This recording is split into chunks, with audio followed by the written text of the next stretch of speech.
your Monday upgrade, because The View is live. Blame game. Trump calling out Democrats and Republicans for his health care fail. And did he have a talk with Jeanine Pirro before she said this? Paul Ryan needs to step down as Speaker of the House. And flight fashion fury. Were two teen girls shamed and forbidden to fly just for wearing leggings on a plane? Plus, Jane Fonda and Lily Tomlin on the buzz over the sexy new season of Grace and Frankie. Okay, let's make a deal. I sleep with you, and you let me. The House of Hot Topics is in session with Whoopi, Sunny Hostin, Joy Behar, Sarah Haynes, and Jedediah Bila. Now, let's get things started.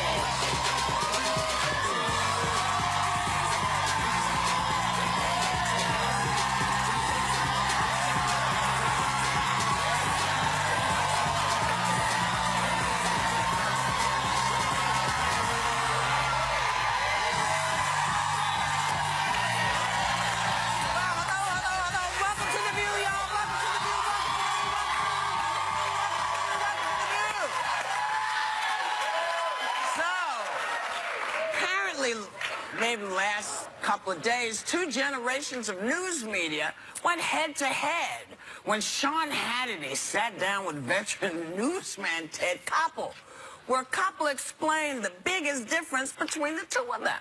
Take a look. You think we're bad for America? You think I'm bad for America? Yeah.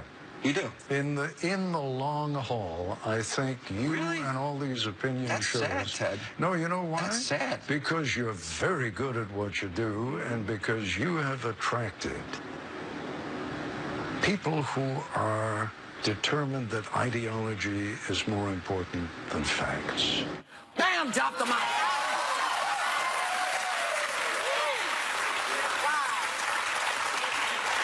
You know, because people, I think people look at Fox News as a news outlet and think of Sean Hannity as a journalist and newsman, and he's not quite that. See, I disagree, though. I think when people look at Sean Hannity, they look at him for what he is and that he's opinion.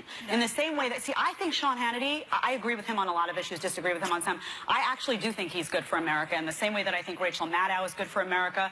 And Bill Maher is good for America. I want to hear the more opinions, the better. And that doesn't mean that I'm going to watch him and I'm going to agree or I'm going to form my opinion based on what he's saying. But the does more it bother voices you that we they have, don't? Does it not bother you that he has not really used very many facts when he's sort of reporting? Well, I disagree with that. I mean, I used to do his show a lot. There were a lot of fact-based reporting, and what I like about his show and many others. He's not a journalist, Jed. I mean, that's the bottom line. He's not he doesn't claim to be a journalist. Know the difference. When the I don't either. I think what I liked about they don't know the difference. And what I liked, another thing that Ted Koppel said is when the opinion page, it's fine to have the opinion page in a newspaper, but when the opinion page replaces the front page of the newspaper, that's when you have a problem, and that's the problem with Sean Hannity's show.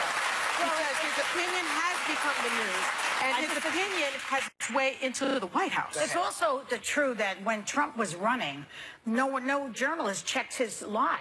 They should have been checking the lies as he went along. That would have helped a lot. They started doing that later on. Now they're doing it, but a day late and a dollar short.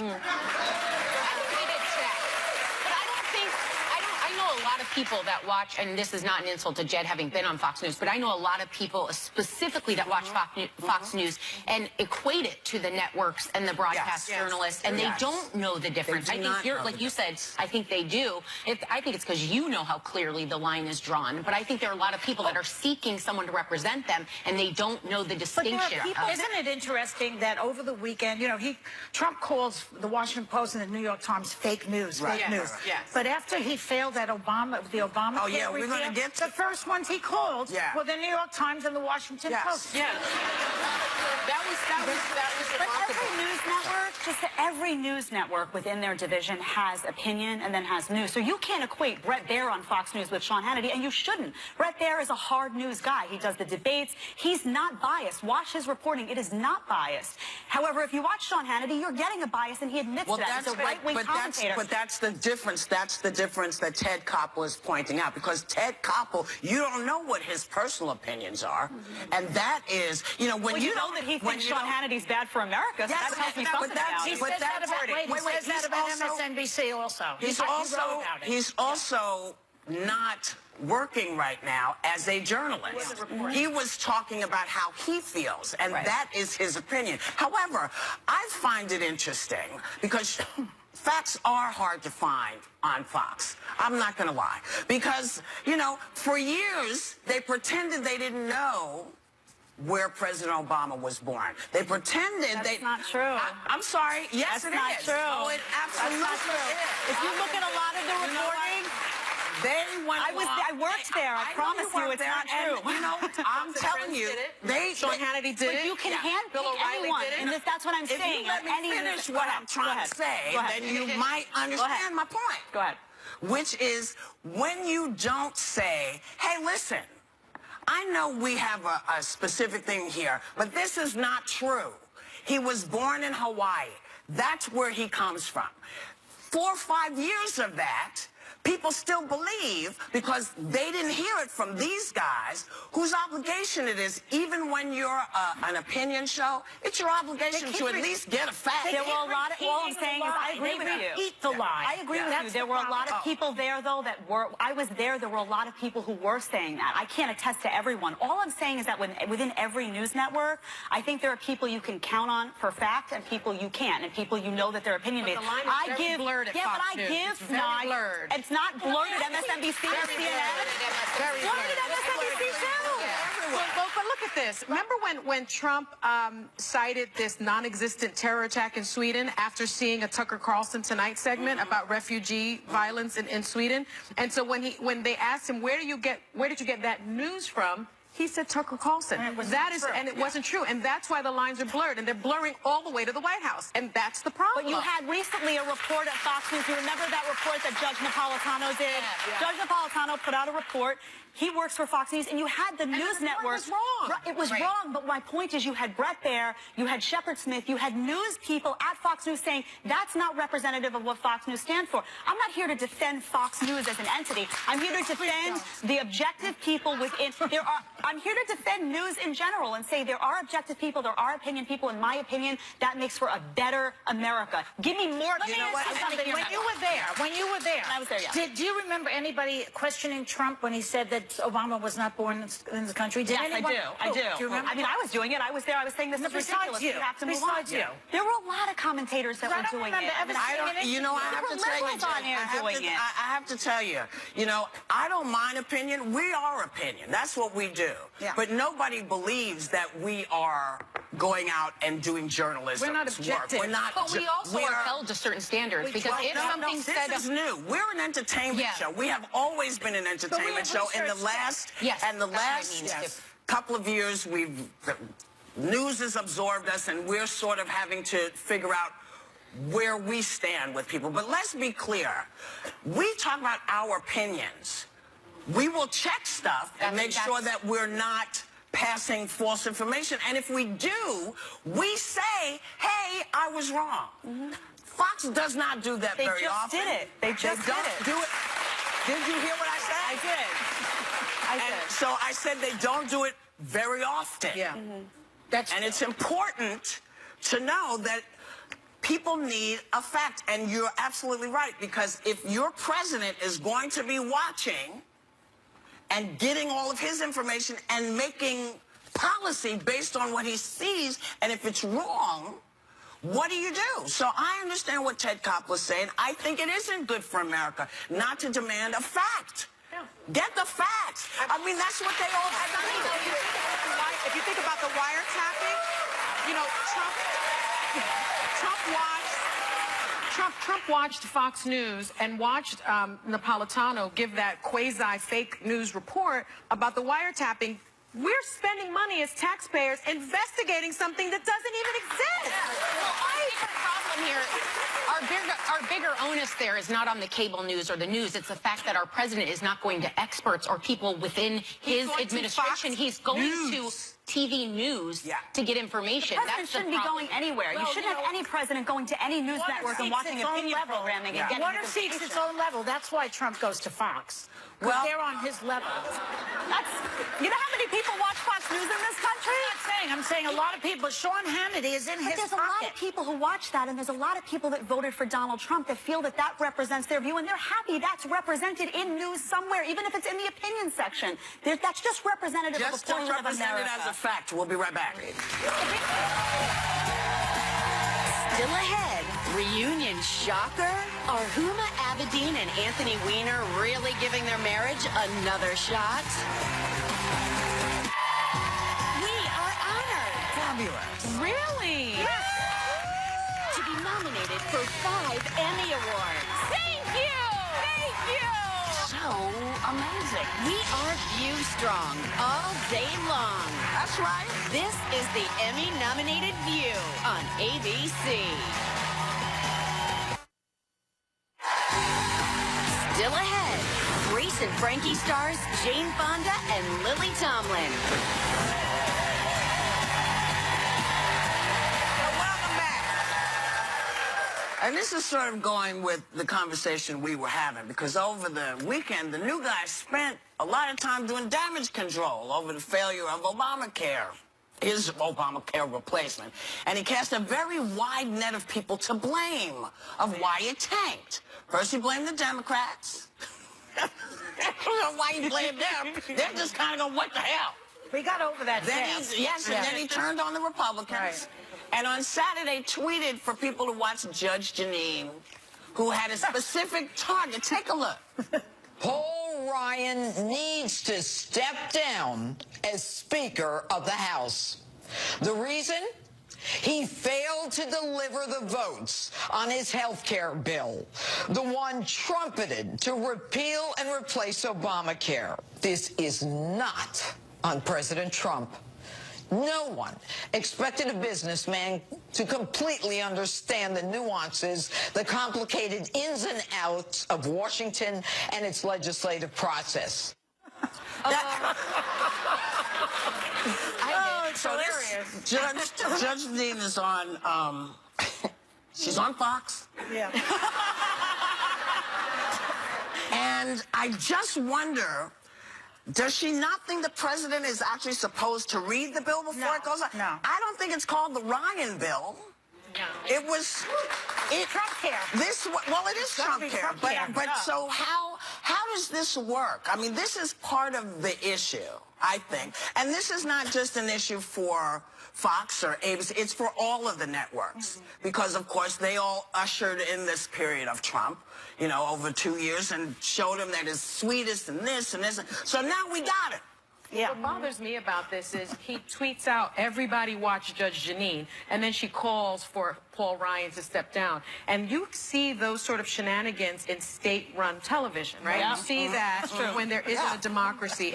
And he said that, you know, the White House is now saying it was just a coincidence. Lies. I mean, that's kind of odd that he tells everybody to watch this particular show. And I'm really troubled. Maybe he forgot by that. But remember when he said, I alone can fix this. I know more than the generals. And then, oh, what kind of bill is this again?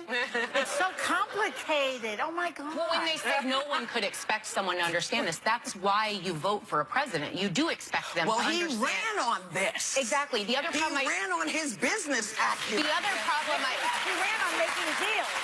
And it could being a deal maker. The other problem I have with this is that I did not like the health bill as Paul Ryan had it, but he did bring something to the table. The idea that just because he didn't get the votes and he should be gone now, what are the other suggestions? Like, you need people coming to the table with things. Clearly, he liked his bill.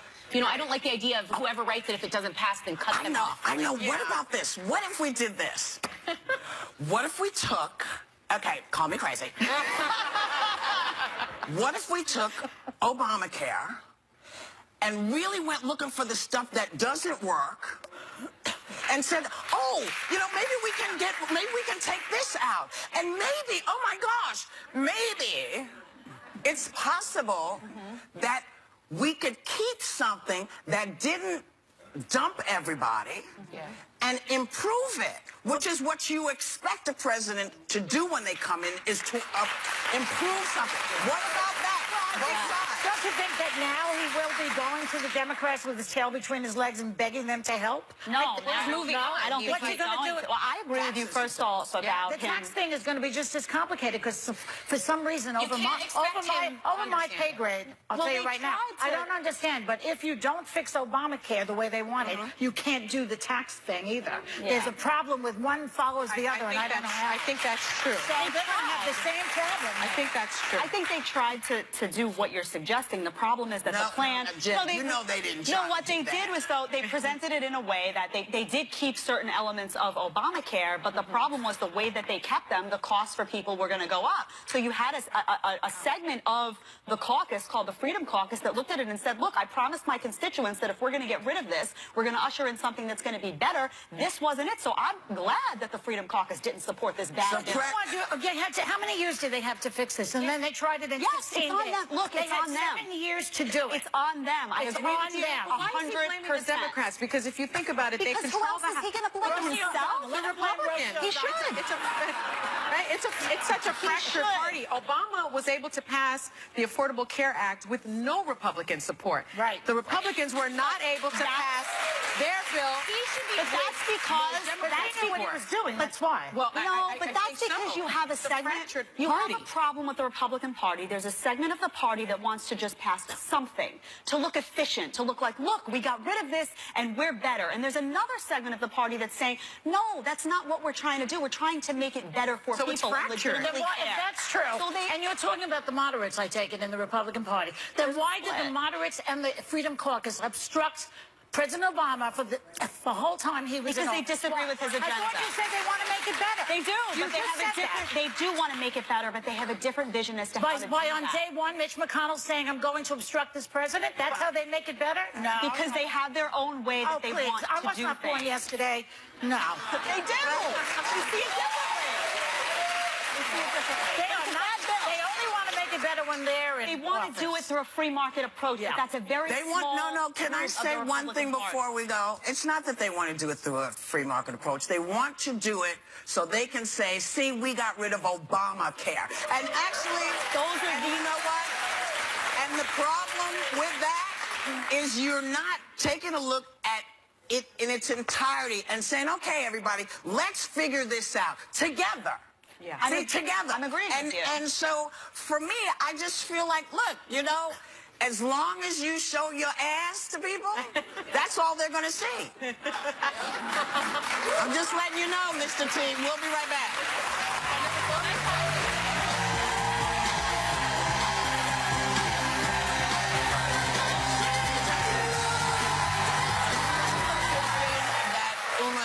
Abedin and Anthony Weiner are working hard on their marriage, supposedly, and he's apparently still in sex therapy since his, sexting scandals. But some news outlets are saying she's kind of nuts to stick with him.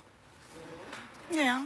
Well, I mean, my issue, I do find him repulsive only because because he was sending inappropriate photos to minors, and then he was taking those sexual photos and sending them to someone with his toddler beside him. So that's my opinion. Yeah. But I don't really care if she stays with him or not. That's her business. Well, no, I don't care. We don't really care. No one like cares. it's not. It's The not question up to is, me. would you? I would not stay with him, but it's not my life. So I'm one of those people that's like, you live your life and I'll live mine. They have a child together. He's 5 years old. They've been married for 6 years. He's in therapy for this sex addiction. Why aren't people celebrating the fact that they are trying to maintain their family unit? Why is that not a family value? Well, when Hillary didn't leave Bill, we said that because he was cheating on her. But this is, to me, a little different. Because I feel as though exhibitionism is considered a mental illness, which he is an exhibitionist. So there's a hint of perversion in there, because, we know what it is. He was sleeping or sexting a young kid. He's in a bed with a baby while he's not in flagrante exactly, but very close to it, sexting a girl. I mean, if I were his wife and I felt compassionate like you do, I would say, fix this. And then maybe, if I don't meet somebody better, we'll go back together. It's hard because I was watching, last night I was watching A Beautiful Mind, and I hadn't seen it in a while. And the beauty of that story is that she stuck with him as he discovered his schizophrenia and went through all of that with her. But they do capture the difficulty when you choose to stay with someone as they battle any illness. And for me personally, I would struggle because I think it takes such a strength of character and mind to put up with the embarrassment part. Like, if someone had a mental illness that wasn't to me as embarrassing, it'd be hard, but you take it on almost in the sense of, no, like, I can do this. But to know my child and myself are in that shadow is... Well, it's humiliating. It's humiliating, but isn't that what marriage is? I mean... Humiliating. Yeah, sometimes. You know, it's kind of... For better or worse, I understand. It's for better or worse. And if indeed he has this sex addiction, there are people that say that's not a true illness. I'm not a doctor. So you'll stay with him, Sonny, because I know you don't believe in divorce. I would try to work on my marriage. Is there a deal breaker for you? I think physical abuse and mental abuse. See, for me, the difference, to me, When your life is at stake, I can understand it. I can't correlate this with Bill Clinton for me because this involves minors. That's what puts me a little bit in a different headspace because this is someone who knew that it was a minor, did it anyway. That's complicated legally. That's complicated on many levels that I would have a hard time. But that's me, and I'm always curious as to why anyone cares what I think about somebody else's marriage. I don't matter in this, really. I mean, I can weigh in. Neither do I. That's not my point. Sonny, when you brought up the family values and the child, the one thing that concerns me in this particular issue is that he's brought the child into it in some ways. And to me, as you stay as a parent, you're saying, this could affect our child, but I'm going to stay with you anyway. And I think that's a hard line. If he's getting the help that he needs, if indeed this is an illness. I think it is an illness. I think it may be an illness, Whoopi. It is. It is. I just told you. You know what? Exhibitionism is defined as a mental disorder. I think it's an illness. We'll keep you in the law. You know, I don't know, but she may come from a family that says divorce is not an option. She may. I don't know. Yeah, we don't know. You know, so we'll be right back.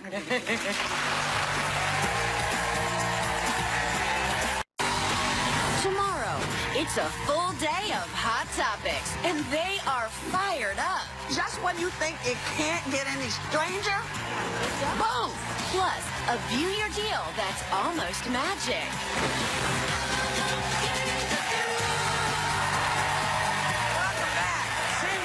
everybody's freaking out at United Airlines. They seem to be under fire right now for refusing to let two teenage girls fly because they were wearing leggings. And the airline says the girls were using a United employee pass and were not in compliance with dress code policy for the company benefit travel. Little overreacting? I think so. I was in a bunch over this because if you look at what attire... You were in a bunch? I was tipped off this weekend. You know what? There was another part of that story is that there was a 10-year-old girl that had on leggings. Right, and that she was a paying customer. Yes, she was a paying... We checked. We went. Checked? She was a paying customer, so was the man with the shorts. So I feel that if you look at the list of attire that they found unacceptable, it's any attire that reveals a midriff, any attire that reveals any type of undergarments, mini skirts, spandex tops, pants, and dresses. They're all female-centric. That's true. And I think that is sort of body shaming, and they're what are they, the clothing police, United? I found it very offensive. If it was even on both sides, then fine. But I don't want to see the dude with his midriff hanging out either. Well, you know? How about the plumber's crack? That's always enjoyable. But that's not in there. Just think about also anything that is stretchy or like that's what's comfortable to fly in. Like when you think about getting on a flight, I don't want to wear denim. I don't want to wear a dress. I don't want to wear proper clothing. It's uncomfortable to fly. That's true. Yeah. Well, also not on this list is jeggings, which are jean leggings. Jean leggings. Right. So, I mean, perhaps United can say, we're going to update our thing that women can wear, that people can wear. Because I get it, you're representing, if you fly for free, they feel you're representing us. But I think your idea of what people are comfortable flying in might be a little behind the times. So perhaps, United, you might want to talk to some folks, because I'm wearing leggings right now, and if I was flying for free, I would not be embarrassed to come on your airline thing. Yeah, right? This is not bad. It was a buddy pass. These were teenagers. They're on a massive trip. It's not easy, at least in New York, to get to an airport. And, like, they canceled. They had to not make their flight. At that point, I think they could have just said, hey, a warning. You know, this. They could have said something nice. Here's the other problem, is it's not just arbitrary, but it's up to the people at the gate. And so either make it a uniform thing that you can't, everybody has to, if you're flying for free with us on our dime, you have to dress like this. They get all the way to the gate? Before all the way to the gate. Through security, and then they start and then they tell you. They tell you, but I have a statement from United, though. The passengers yesterday were United Pass riders and not in compliance with our dress code for company benefit travel. Right. We regularly remind our employees that when they place a family member or friend on a flight for free as a standby passenger, they need to follow our dress code. They do, but I will say to you, United, again, I know some of you who run United have kids. Talk to your kids and see what is appropriate for a kid, and maybe find the middle ground, because there's a lot of people who are going to be flying for free on your airline who do wear leggings because they're not comfortable in other things. So maybe let's talk about that. Well, you would not be flying for free. We wouldn't. Not on our airline. We'll be right back. No. Hi, it's Jane and Lily, and we're here to talk about our show, Grace and Frankie, third season. Yeah, I love the women on The View. They're strong, opinionated. Don't you hate that in a performer?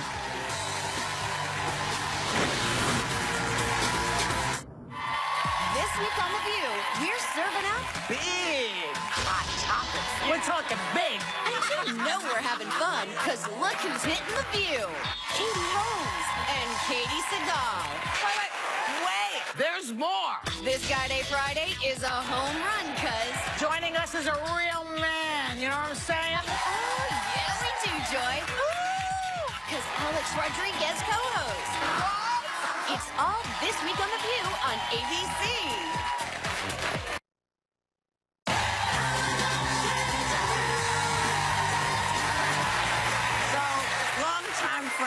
Jane Fonda and Lily Tomlin have 2 Oscars, 7 Emmys, 2 Tonys, and a Grammy between them. And they just, they belong together on screen. Check them out in the 3rd season, yay, of the Netflix hit Grace and Frankie. Take a look. I will sleep in my bed. You will sleep with the Indian food, like always. Okay, let's make a deal. I sleep with you, and you let me. Look, those idiots are not coming back anytime soon. You don't know that. What if they realize they forgot to take my antique roll of Civil War authentic twine? I wouldn't worry. It's pretty cleverly disguised as garbage. Please welcome the incredible Jane Fonda and Lily Tomlin.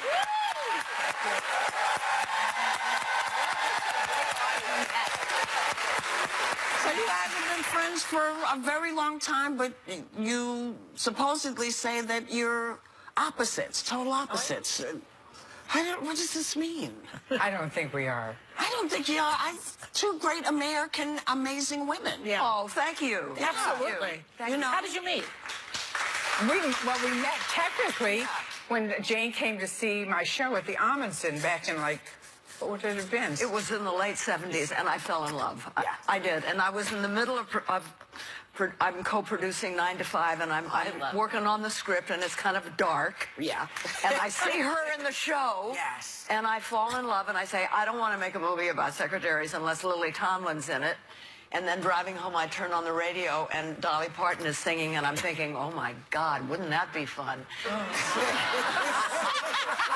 I can't even see her fingers. And so I said, okay, it's going to have to be a real comedy. And that was the beginning, and that was 9 to 5. Yeah. I was a huge fan of Jane's. When I saw Clute, I immediately cut my hair like Clute. Yes. Well, That's a great movie. You mentioned you knew there was a moment that you thought 9 to 5 was going to be a hit. When was that moment? Oh, God. One day, Dolly comes in. Lily and I were already on the set, and Dolly comes in, and she says, I've thought of the song. Oh, it was really exciting. And she started playing the song. She's got nails like this. Yes. Playing the song on her fingernails. Keeping the rhythm, you know, and I heard those lyrics.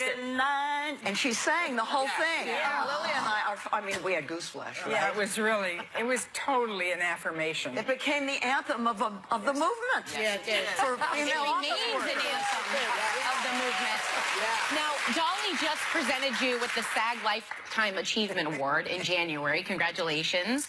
But will we ever see a reunion of the 9 to 5 trio on Grace and Frankie? Yeah, well, Will we get Dolly back? We're praying, we're hoping so. Jane and I are really plugging for it, and we finally convinced the management at Netflix, and they're all excited. They're very turned on to it. So, and I think Dolly wants to do it too. But you know, there was that big flood in the Seversville area. She's been near working. Dollywood wasn't hurt, but she's really working to help them. Yeah. She's got such a loyalty to her roots. Yeah. Well, you know, Jane, you have been a political activist since the get-go. I mean, everybody knows that at this point. You're a champion for women's rights and gay rights and coffee pots right. Everybody's right. and you even dragged Lily to the Women's March, I heard. She didn't drag me. I dragged her to the Standing Rock March.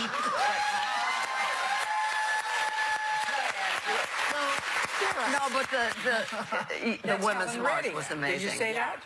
That is Helen Reddy. Helen Reddy. Right there. Yeah, Oh, Helen Reddy. I am woman, hear me roar. That's right. Helen Reddy, another anthem of the women's movement. That's right. That's right. You know? It was an amazing march. Oh, my God. 750,000 people in L.A. Yeah.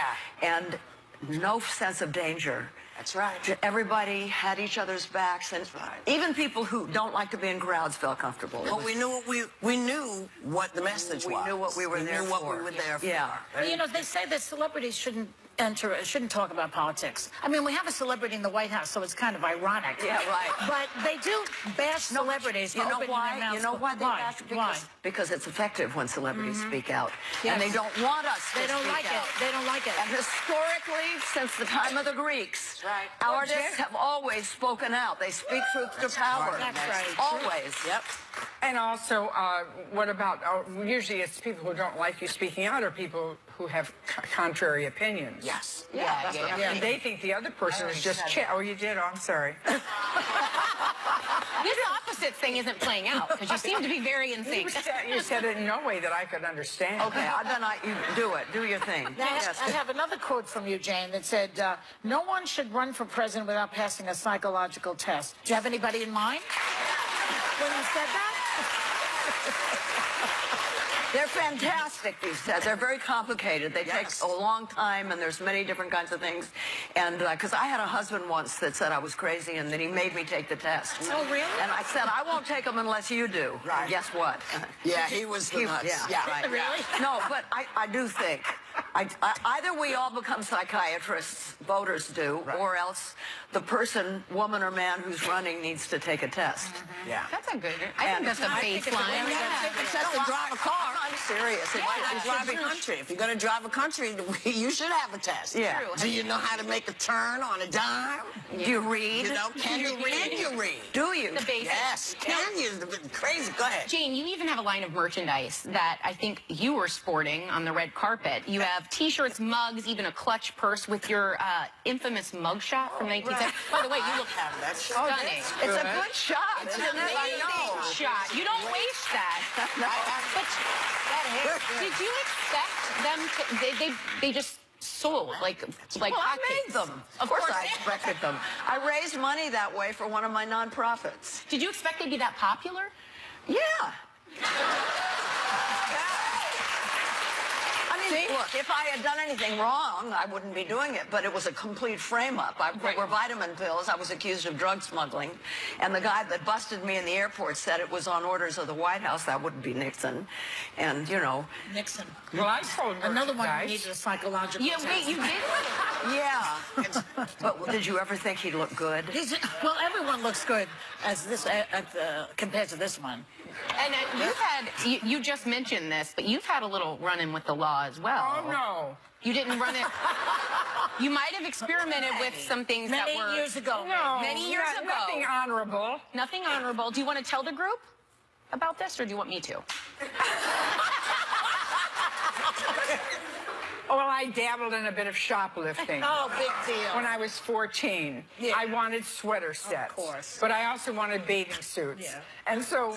I could only afford one. Did you get them at the same time and put them in your shorts? Because that's what everybody else did. Well, I would have worn the bathing suit over the sweater set. Gotcha.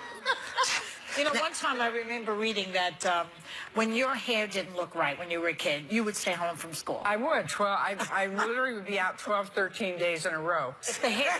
Yeah, and I was known as the alibi artist, and so one day Mr. Daniels, my counselor, called me and he said, "Oh, Mary," my real name is Mary. He says, I should have said Lily, but he says, so I will say it, "Lily, what are you haven't been out of school here 10, 12 days?" Oh, Mr. Daniels, and I was in the bathtub taking a bath, and I suddenly thought the water was running on my legs, and I said, "I scalded my legs, and I can't get to school." I said, "They're a little better. I think I can come tomorrow." And I put airplane glue all over my legs.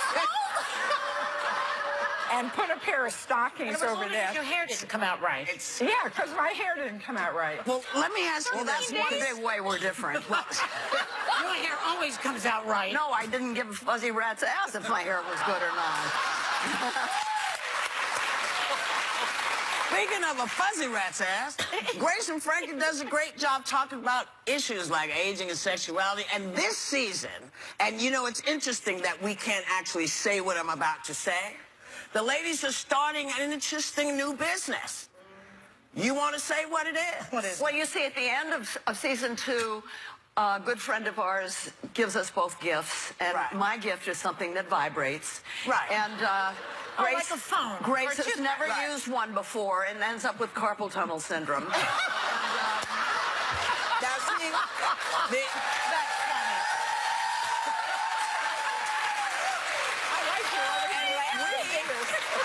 the greatest thing about this is we used to get vibrators as gifts from people all the time. On the video. Yes, I'm going to say it really fast because now that we're not entertainment, we're not allowed to talk about this. But this is why your show is so important. Because women who are getting older and realizing that there's more to life are doing all kinds of stuff, and you're representing it. Thank you, Jane and Lily. You can watch season 3 of Grace and Frankie on Netflix right